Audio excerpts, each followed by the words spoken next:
September 17, 1944. Near Arnhem, the Netherlands, German officers stared into a sky suddenly crowded with aircraft. Below them, roads filled with troops, bicycles, ammunition carts, and civilians fleeing the fighting. Then the parachutes appeared. Thousands of American and Allied airborne soldiers were descending behind German lines, landing in fields, woods, and villages with astonishing speed. For the men on the ground, this was not simply another attack. It was the beginning of a battle in which the enemy could appear almost anywhere. German officers began recording what they were seeing, and their reports carried an unusual tone: surprise, urgency, and sometimes genuine concern. What made these paratroopers so dangerous was not merely the parachute itself. American airborne units were trained to fight after being scattered across unfamiliar terrain, often without knowing exactly where their commanders or fellow soldiers had landed.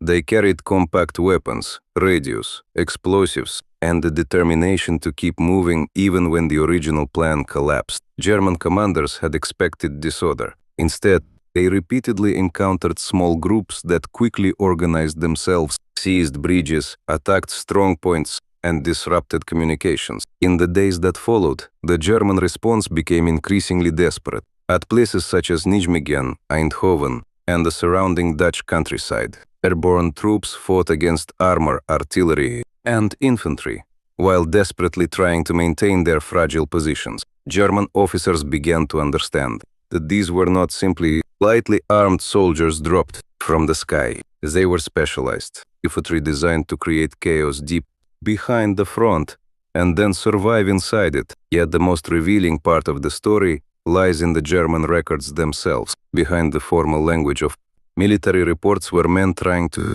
understand an enemy who seemed capable of appearing where conventional forces believed no enemy could exist. The paratroopers were isolated, vulnerable, and often outnumbered.